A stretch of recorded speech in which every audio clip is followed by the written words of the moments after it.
بسم الله الرحمن الرحيم. And in these few minutes that I have left with you, I want to share with you this is a big problem. It's a big problem. I see this problem in America and I'm also seeing it here. I was realistic before I came here. We're a global world now. The problem of Muslim youth in America are the same as the problems of Muslim youth in Qatar, or in Dubai, or in Saudi, or in Pakistan, or in Egypt. The youth have the same problems. You have the problem of some kids saying, some young people saying, and even older people saying, I know it's haram, but Allah is so merciful, man. He's like Ar-Rahman Ar-Rahim. I know it's haram, but come on, Allah is He's not gonna punish me for that. He's gonna take it easy on me. I want to help you understand this problem. Because Allah described His love and His mercy with such an extreme way, some people might try to take advantage of it. Some people might say, it's just a little bit of drugs. It's not that much. I just do it like twice a week. And I don't do it on Friday. And I stop all of Ramadan, I stop. I don't drink a single, bottle of liquor in Ramadan. But other than that, sometimes, it's okay. Ar-Rahman Ar-Rahim. I'll make Umrah this year, it'll be fine. They figure out they can just eat haram things, look at haram things, do haram things, and it's okay, Allah will take care of it. Allah will forgive. I want to give you an example to help you understand this. One of my earliest jobs was I used to teach at a school. Young kids, these are 7-year-old kids, 2nd, 3rd grade kids.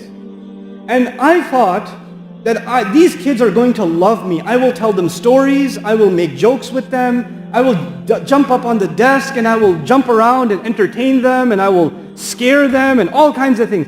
These kids used to love me. I used to go in there and tell jokes and tell stories and they used to be loud. The principal used to come in and say, what's going on here?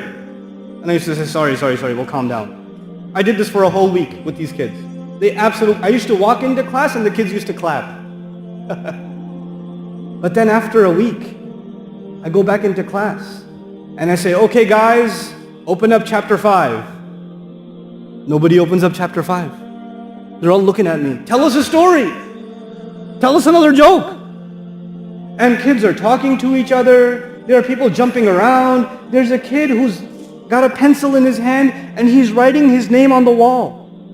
And he's looking at me and he's writing it. And he's looking at me again and he's writing it. You ever see that happen? And then his friend says, I think he sees you. He says it to him. And he goes, I know, but he's a nice guy. And he keeps going. They think I'm merciful. They think I'm kind. So they figure, hey, this is a nice teacher. We should do whatever we want. When Allah describes His mercy and His love, some slaves of Allah, and they try to take advantage. Like Allah is so merciful, no problem. I'll give you one more example before I conclude. I haven't introduced Allah to you yet. Alhamdulillahi Rabbil Alameen Ar-Rahman Ar-Rahim is 2 ayat. There are 3 ayat that introduce us to Allah. But before I get to the 3rd ayah, I want to give you a simple lesson. Imagine there's a man and he has a slave. So this guy has a slave. And he tells the slave, you can do whatever you want. Here's the field. He owns a field. He said, you can do whatever you want in this field. You can eat whatever you want, go wherever you want. Just don't go on the other side. There's a line. He drew a line with chalk. Not even a fence. It's just chalk. Just don't go on the other side. So the slave is happy. He could do whatever he wants. And one day the slave is close to the border. And he falls. And he falls on the wrong side.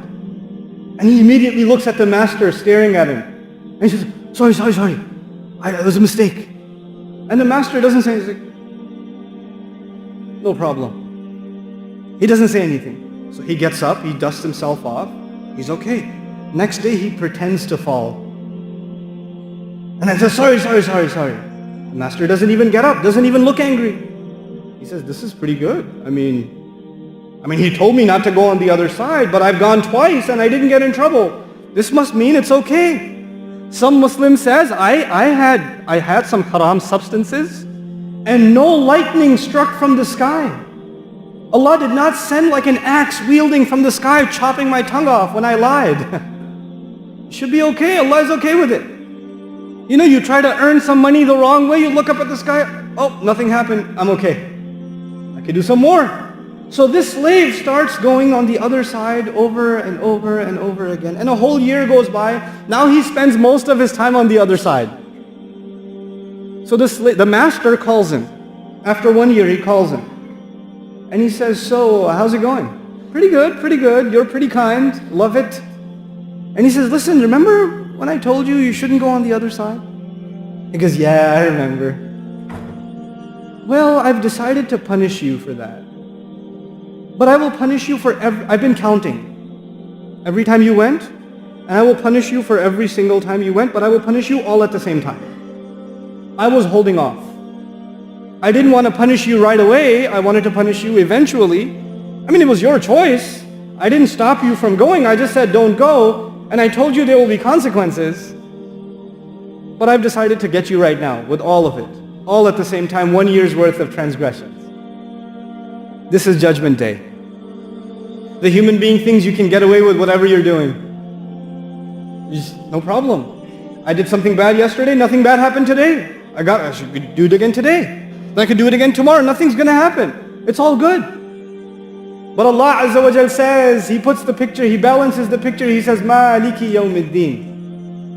He's the master of, He's the owner of the day on which perfect judgment will be executed. Everybody will get exactly what they deserve. He's the master of that day too. So as I leave you in this khutbah, I want to share with you that Allah balanced two things. On the one hand, He is extremely loving, extremely merciful. And on the other hand, if you take advantage of His love and His mercy, then He will judge you too.